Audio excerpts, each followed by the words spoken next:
Welcome to the American Regulars Podcast. This is your host, JD Walter, and this is episode number 37. Make sure to like and subscribe, rate and review wherever you're at, YouTube, Spotify, iTunes, whatever. And tell your friends. Get the people listening. They need me. They just don't know it yet. And without any surprise, this episode is all about the presidential election. Was hoping to get it out sooner. Very busy and had a lot of difficulty. I was trying to get it in Wednesday, Thursday night, wanted it right away and fresh. I just wasn't able to. But maybe it's a good thing. I think I got a little more perspective. We've seen a little bit more thought and had more time to reflect on it. And let's just preface, my prediction was wrong. I said I believed that Kamala would win in a very close race. My gut wasn't, if I'm being honest and transparent, and that's all I try to be with you guys, my gut felt kind of good about a Trump win, but it was kind of a fool me once, shame on me, or shame on you, fool me twice, shame on me. And I thought, wow, if it is close, and I guess Trump, and I don't trust my knowledge and my belief in how the state acts, then I'm going to look like a sucker. So I got to imagine that if they put their thumb on the scale, I was going to tip it to them. But a lot of X called it too big to rig. That's what they were hoping for, is that Trump had the margin of victory in such a way that it would be undeniable. And that's what happened pretty early on. I mean, as soon as I got home from work, I'm watching, and Trump, everything just went his way. There was no big surprises. The poll that indicated that Iowa might be favoring Kamala was completely debunked. And Trump won everywhere. Now, when I say he won everywhere, obviously the blue states were still blue, but he won all of the swing states, right? He has over 300 electoral votes, and there was like a 20% chance. I think even on Polymarket, the betting markets were much more accurate and much more favorable to Trump than the pollsters, as we see time and time again. I think in the future, we're just 4 years from now, can we trust these pollsters? They've just been awful. However, the Polymarket still gave him like a 20% chance for winning the popular vote, and he's like 4 million votes up. He cut his margins of victory in places like New Jersey and New York and stuff. Everywhere he gained ground. There's a great clip on CNN, which was somewhat inaccurate. Either they had a technical error or the data wasn't in, but they showed Jake Tapper just amazed that Kamala did worse than Joe Biden in every single county. That's not correct, but it was close to correct. I mean, she did do so, but she did poorly. I think she did worse in every state but like Washington State and Utah. Everywhere else, she regressed. And not only that, Trump took these demographics where he might not have got the majority of it, but he'd gained tremendously, especially in Hispanic men, but also African-American men. He just went across the board. The only divide left now, seemingly, that is clear-cut. For years, the Democrats have been trying to have this coalition of everyone versus rich white men or white people, the suburban people. Like that was the kind of the adversary, right? Us against the world, right? We want this big coalition, whether it's urban African Americans or whether it's the LGBTQ or whether it's the religious Muslims. Like they had this very strange coalition, and a lot of people said these guys have a lot of things that just aren't in common with each other. It's kind of an odd couple or an odd throuple or however many demographics they throw in. People have been obsessed with these identity politics, and it seems like they're kind of getting their comeuppance on this. Identity politics seems to be going out the window. When you look at it, the only clear separation was like Kamala was doing better with college degrees. The people without college education, the working class, went towards Trump. And so he saw all these gains, and the other identity politics, like ethnicity or gender. I mean, women still went towards Harris, but the lines were drawn up differently than they had predicted. We're going to get more into that later. But all in all, it was a sound defeat of the Democrats. And here we are now, and whenever you listen to these things, whenever you watch them, once the chips have fallen, it starts to seem obvious. Like I said, my prediction was wrong, and then as it all goes down, I'm like, oh yeah, of course. It's easy to predict it in hindsight. And the Democrats were up against it from the start. Trump got out of office during COVID, right? COVID had started in 2020, and he was unpopular and he was controversial enough to where Biden came on with this campaign of a return to normalcy. And that sounded pretty nice. I didn't buy it, but you can understand how the general electorate, man, a return to normalcy in the time of 2020, let's do it. Let's get on board with that. And then it wasn't normal. There were lockdowns. There were attempts at vaccine mandates. There was, even stuff that wasn't so big in the day-to-day life or so against the Constitution, but there was like the speech, the Dark Brandon speech. There's the fact that he's senile. It wasn't normal. And then on top of that, the inflation, which Trump has his hand in. Don't you forget that. Some of the inflation under Joe Biden, a lot of it's Joe Biden's fault. Some of it was also Trump. But the inflation hit hard. And the economy had a big deal to play with this big victory by Trump. All of that makes it seem, when you look at it, you go, oh yeah, of course. Of course Trump was going to win. But it's just not always that obvious with all the compounding factors. So now it seems obvious to us, but I started listening. And the week before the election, I started listening a lot. I tried to go out of my normal echo chamber. I listen to a libertarian podcast, and I listen to a guy here that might be conservative, and I listen to a guy here that I like that's on the left. But I started to go, and I started putting MSNBC and CNN in my algorithm, and I started putting some right-wingers in my algorithm to try to get the fill for the election. And both sides just seemed confident. Okay, well, whatever. The election happens, Trump wins, but I still got this algorithm. And so I start to watch and listen to the left, in particular, the day after the election. And I want to hear what they thought went wrong, because after Trump is president, I go, yeah, of course. And I think to myself the same reasons I just told you. But that's not what they say. There's a few, to be fair, there's a few Democrats and a few on the left that have had honest reflection, which is in the best interest of the left and the best interest of the country, because we're all better. If the right's better and if the left's better, it's better for America. So there's been some guys. Bernie Sanders came out and he wrote a big piece about how the left lost the working class, just like I had said. Van Jones had some real honest dialogue on talking about why he thought the left wasn't able to appeal to these people. And then there's some other stuff that's just completely tone deaf. I know in the recent Part of the Problem episode, who was it? Joy Reid. She's like, how did this not happen? We got Queen Latifah endorsed Kamala Harris. And they just don't get it. And they worry about, okay, so what? We're supposed to go on Joe Rogan now. We already tried to debunk him. We painted his face on that video to make it look like he was sicker than he was when he got COVID, and we tried to drag him through the mud. We tried to cancel him. Why should Joe Rogan be important?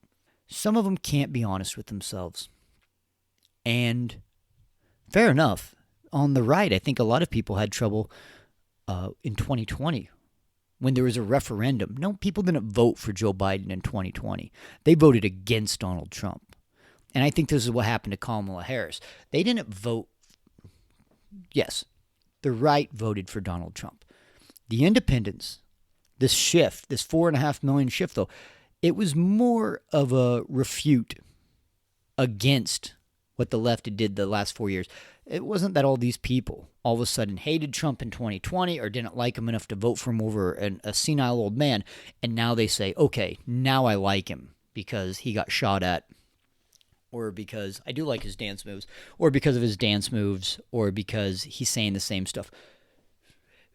this is not what happened. This was another referendum against the people that were in power for the past 4 years. And I think it's important to remember, like, I was rooting for Trump.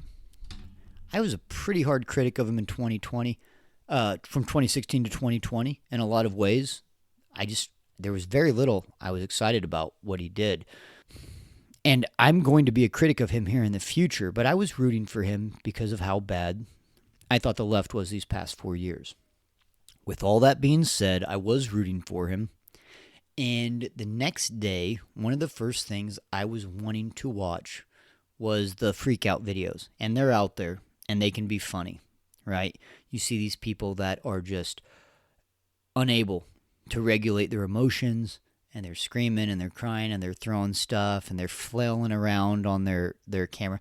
Even if I get to that point, and I don't see that being possible, but if I get to that point, I'm certainly not going to put it on the internet. I don't know where they think that is an effective way of communication.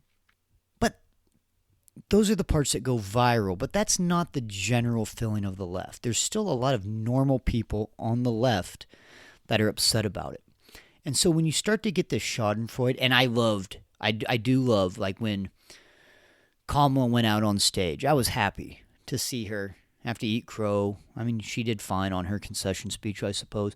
I'm happy to hear Joy Reid. I'm happy to hear the different media figures, right, that are eating crow. It's like, good. Shut up and take your medicine. But there's a lot of normal people on the left that rightfully do not like Trump, okay? I still think he's the lesser of the two evils here. I didn't vote for him, but I was rooting for him. And a lot of these people, they're friends and family.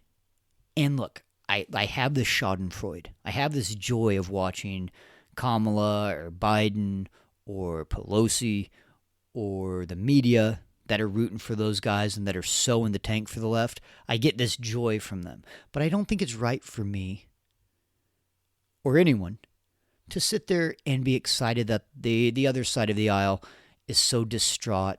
Like I said, there's some silly ones out there, but the vast majority just have real marked concerns for their country. They've got a lot of problems with Trump. Many of them are founded. I think some of them are exaggerated. So I don't think we should take joy in the fact of like the majority of the normal lefties.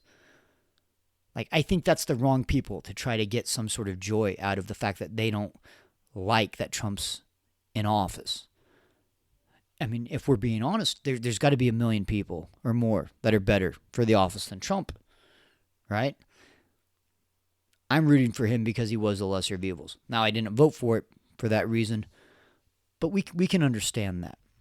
And so I think the best idea for the nation, and I don't think it's likely, I'm not going to bet money on it. But now what happens, right? The Democrats got cooked in this election, as the kids would say. The Republicans now have the presidency, the Senate, the House of Representatives, and the Supreme Court. Okay. The Democrats have to take an honest look at where they went wrong, whether it's in terms of legislation or whether it's in terms of how they ran their campaign. They have to be honest with themselves because we need them to be better, right? The Republicans now have no excuses to not succeed. Now, what we view as succeeding might be different between libertarians, Republicans, and the left. A Republican success might not look good to one or the other or to two of the three or whatever. The Republicans have no excuses, and if they screw this up and if they decide that they're like this, Trump is painted as this guy who's coming in like a wrecking ball for the deep state, and man, do I hate the deep state, and I hope he causes some chaos in it. But he really didn't last time. But now he's got all the tools. Everyone's in his tank. Now there's some opposition Republicans, but for the most part, he can't ask for a better situation to be in to get some stuff accomplished. It's his last term. He's not going to run for re-election. His failures, he has no excuse for.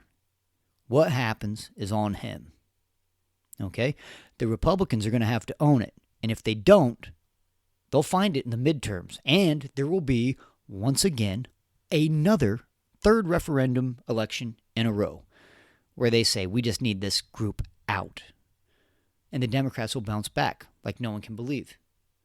So now we got to find out, are they going to have this proper introspection? Is Trump going to hold up his end of the bargains? He made this coalition, which was one of the things I liked about him. And the fact that I thought he was better about Ukraine. I'm sure he's going to be terrible on Israel. But he brings in some Democrats. Trump was a Democrat most of his life. He brings in Tulsi Gabbard, who was the vice chair of the Democratic Party. He brings in a Kennedy, who, yes, he's an outsider or an outlier on the Democratic Party, but he's a Kennedy. He was a Democrat for a long time. He's got a lot of views that do not jive with the Republicans. He brings them in. He promises to put a libertarian in his cabinet. Is he going to do this? Is he going to sit there and kind of be a conciliator? We'll see. We'll see right away.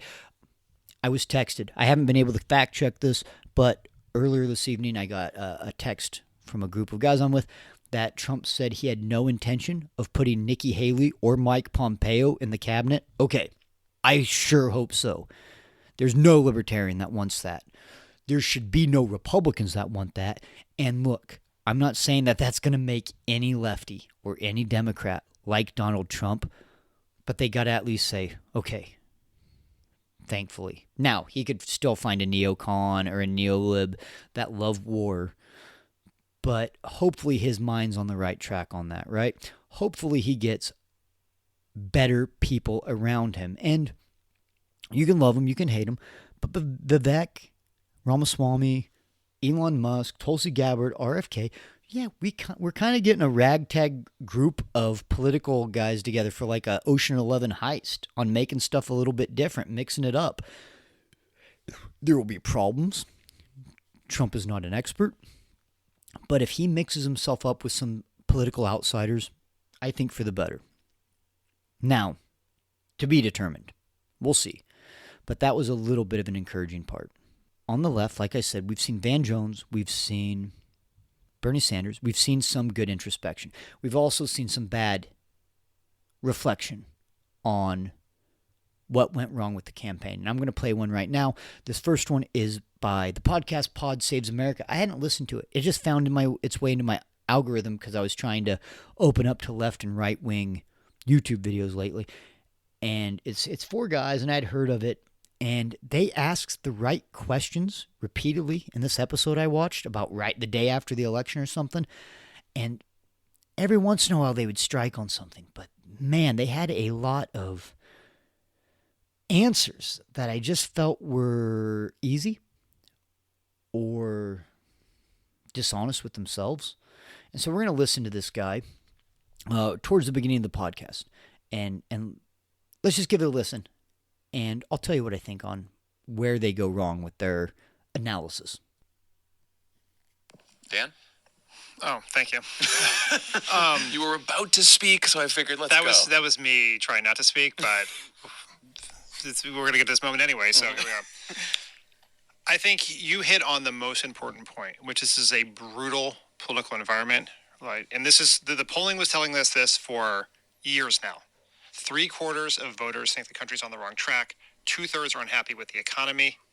In the exit polling, 45% of voters said that their family's personal financial situation was worse off than it was 4 years ago. The incumbent president has an approval rating of about 40 or 41%. Those are all of the elements in which an incumbent party loses an election. And then you add to the fact that our nominee, who I believe ran an incredible campaign under incredibly difficult circumstances, has been the nominee for about 110 days, I think. It was introduced to the public as a largely unknown figure, despite being the Vice President of the United States, with 110 days to go against a presidential candidate, a former president who was running his third consecutive presidential election. He has been running for almost 10 years now straight, and she had to try to mount a campaign in 109 days. And the country shifted to the right. All right. So he brings up good data. Some of it I actually took from him earlier, right? Where he's cutting the margins in New York and New Jersey. He has this information in front of him. And then he says, Kamala ran a great campaign. And I'm sorry, but I disagree. she was up against it. And look, just like in football, like every team has injuries. There's always some sort of adversity or inclement weather or something. Yes, she had a shorter time for a campaign because Biden didn't drop out until later after he got smoked in the first debate, right? All right, so what? So what? Trump was there he's been campaigning three consecutive elections. He's been campaigning for over 10 years or 12 years or whatever the hell he said. Yeah, and that entire time, he's been convicted of felonies. He was called a sexual assaulter. He was called a Nazi. He was called a racist. He was called a Nazi racist and a racist Nazi and a Russian agent that got peed on. Like, okay, maybe you can just tell me that any press is good press, okay? Then you guys shouldn't have given him so much. And I know it's not this guy, but the left has attacked him for all those years. Meanwhile, she was known enough. Now, she wasn't known because they didn't primary, right? That is the left's fault to have tried to keep up the facade that Joe Biden wasn't a senile old man. Now, that's not Kamala's fault necessarily. She took place in it. She could have came out and said, yes, this guy's not functioning as an adult and he shouldn't be in charge of the executive branch of the United States government. She should have said that, but we're not going to put it all on her, right? She's just one cog in the wheel, or I don't know how wheels work, evidently. One cog in the machine. No, she had it hard. She had a shorter campaign in that regard. That's the left's fault, not Trump's. And when he says, well, he's been running for 12 years. His elections have been no pony ride. He was shot at and shot. He was almost had another assassination. He's been dragged through the court system, rightfully or wrongfully. I'd say a lot of it was superfluous, or at least some sort of lawfare. He's had still dossiers made up at him. Like, his 12 years wasn't just some hayride where he just kissed babies and everyone wrote his name down. He's become pretty. Can I say that Trump's been polarizing over these past decade or so, right? So I don't buy that when it's like she has this great advantage of being the unknown, or this great disadvantage of being the unknown. Secondly, when she was trying to become known in 2020, people didn't like her. She beat him in the debate. That was a highlight, right? So you can say that was a highlight in her campaign. But she didn't do Rogan, and I know that's not the end-all, be-all. But Trump was able to learn from Vivek Ramaswamy and these guys, and he started doing all these podcasts and reaching this young male votership that he needed. Kamala didn't do that. She did Call Her Daddy, and she got 500,000 views or something, and it was a puff piece, and it was short, and she so relied on the old system of the corporate media that it just didn't work out in her favor, and she wasn't able to act natural and real compared to Trump, who's not natural or real. But he's able to sit there and talk to people, and in comparison, you start to think that, she grew up in the middle class. We heard that over and over ad nauseum because she had to repeat her speeches all the time. So she's saying that to try to sound normal, but at the same time, she won't talk to you like a normal person. That's not a good campaign. And then when you go into the numbers side of things, in her shortened campaign of 110 or 120 or 100 days, I don't know the exact numbers, they raised over $1 billion, and there's a report that they're $20 million in debt. So for this short campaign, they far outspent Trump. And they only did better in Washington State and Utah. Okay, I get not trying to just throw someone under the bus right away. They lose. And so the next day, you put knives in a dead body. I don't like that. So I get trying to have a little bit of loyalty, right? If you're backing them, don't just throw them under the bus as soon as they lose. But to say she ran a great campaign, seems dishonest. And I don't think Trump ran a great campaign. The highlights of it, he did do better on going to podcasts, right? I already said earlier, I thought the McDonald's shtick and the garbage truck shtick, they're a little hokey. His best campaign moment was that he Forrest Gumped his way through an assassination attempt and then got like the world's coolest picture directly after. That wasn't intentional, although I do have coworkers that think it was by design. So they've got to be more honest with themselves, just like the Republicans are going to have to be more honest with themselves as they have all this power in office.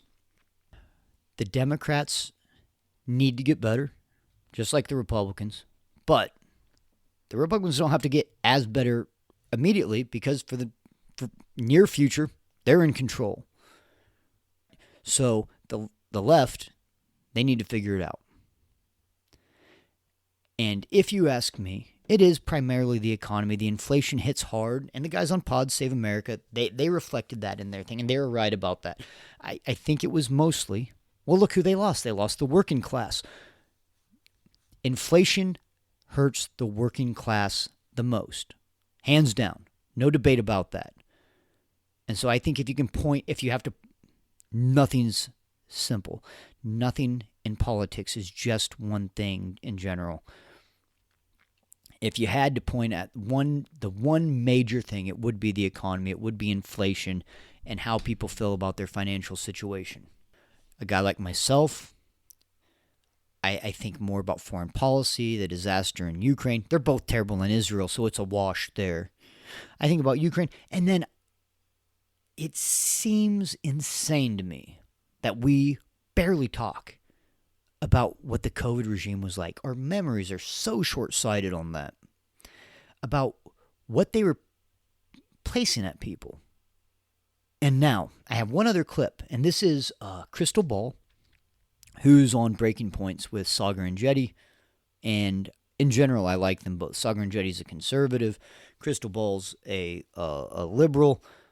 I tend to agree with Sagar more, but I have plenty of differences. He's no fan of like Rand or Ron Paul or Thomas Massey for that matter. He might agree with them in some places, but to be fair, they both give credit where credit's due in general, whether it's the right or the left, and they talk in the fact that they are friends on opposing sides, and even when they are annoyed at each other, they don't let it get to them.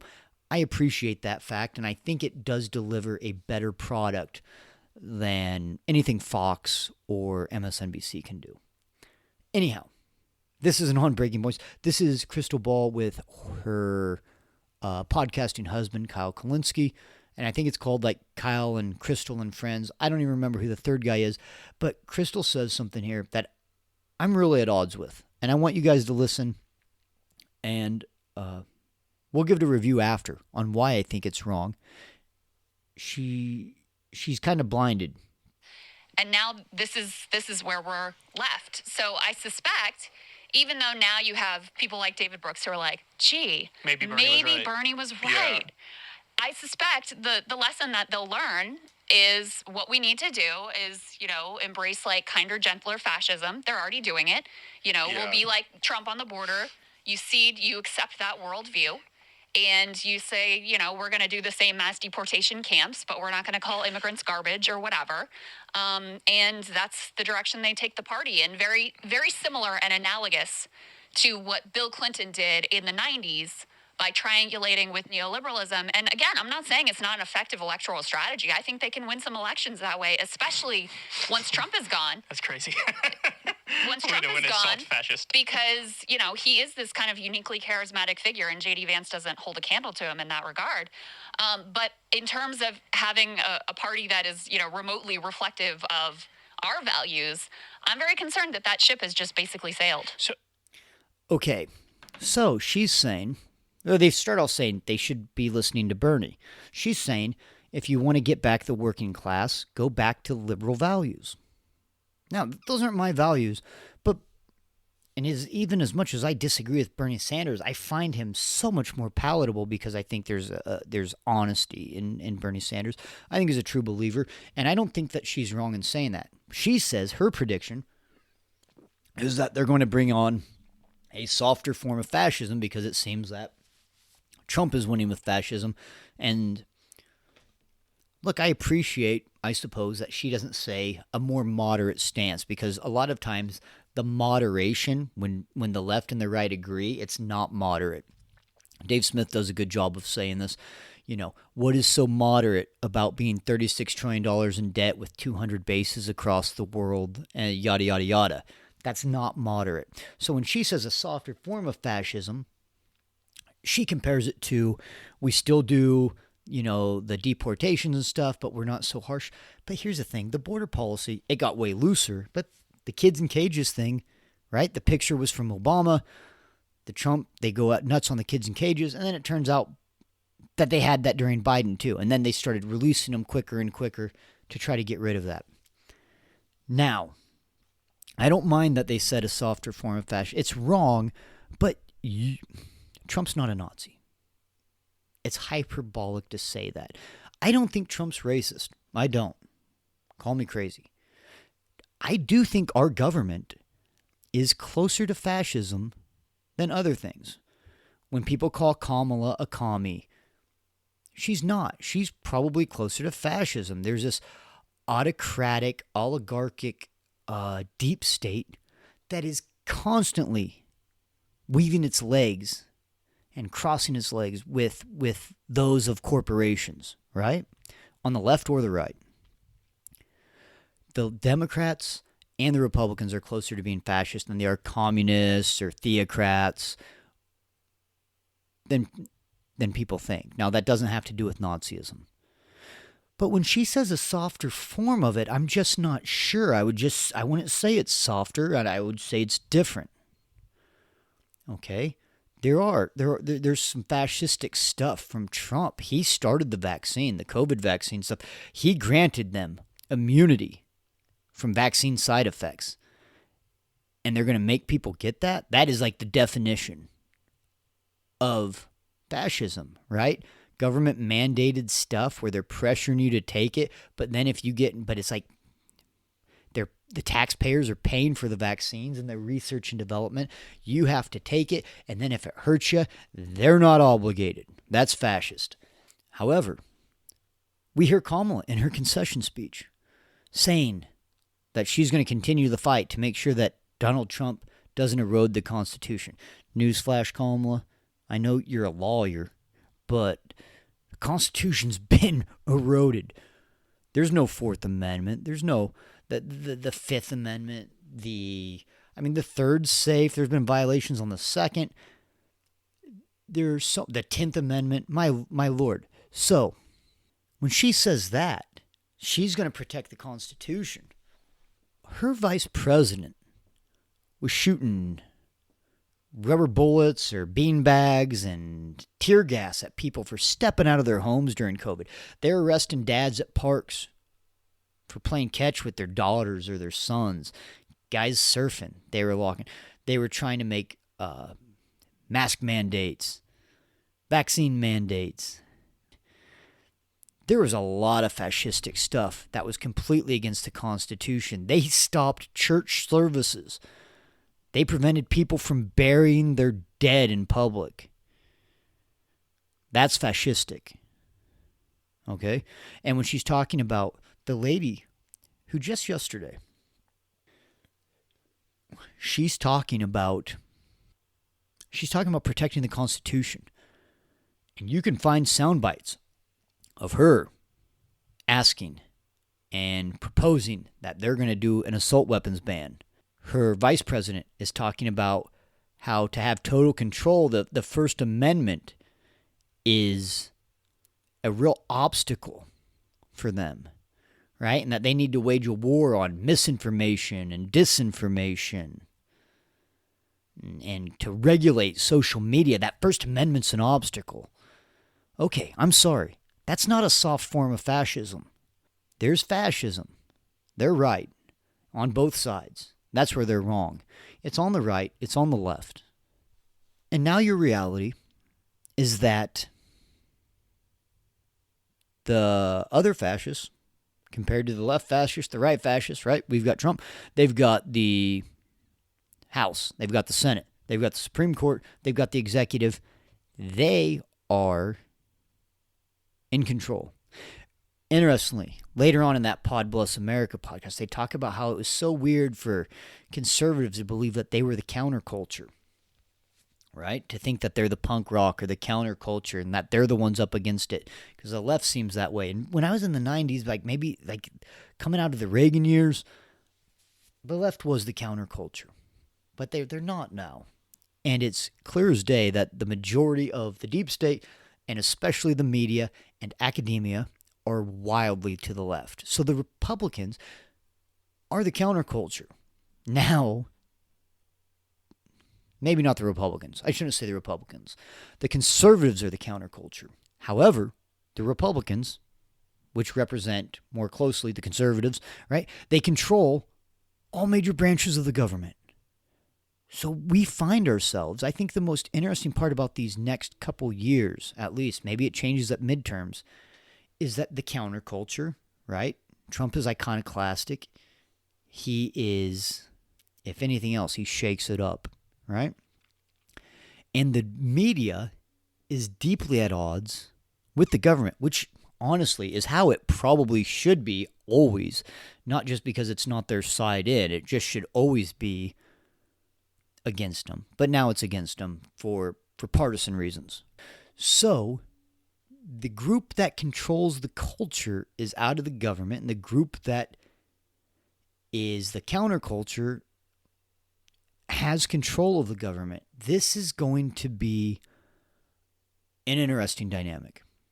Now, Trump needs to surround himself with the right people and hopefully make this initial idea or these initial signs that he's trying to outreach and kind of make this weird coalition with a couple of oddballs, right? The Island of Misfit Toys with RFK Jr. and Elon Musk and Vivek Ramaswamy. If he can outstretch his hand and make some real things, one of the things he first said is to eliminate the deep state. I'm sure there's a lot of things people disagreed with. He was talking about congressional term limits. I don't think a guy like Bernie Sanders would be disagreed with that. I don't know if AOC would. I think there's a lot of people on the far left who, for sure, have tons of grievances with Trump. And I have my grievances with Trump. But they might go, okay, yes, we're scared of Project 25 and all of this, but okay, we'll work with you on the term limits. What if that's his first move? And they can start to do some, heaven forbid, some bipartisan stuff. That is actually good for the American people. We'll see. I sure hope he doesn't get Pompeo. I sure hope he doesn't get Haley. If he surrounds himself with the right people, and instead of trying to this further divide of left versus right, if we can see some sort of at least initial options to try to bring people together, I'm not saying the Republicans and Democrats are ever going to get along, but I don't think it's healthy if we keep down the path of just getting more and more divisive. We'll see. There will be plenty to talk about, especially with this thing I said, with the power imbalance between culture and government. It's going to get more interesting before it gets less interesting. I'll say that. Okay, thanks for listening. I'm sure there will be a ton to talk about next week. We'll see you on the next one.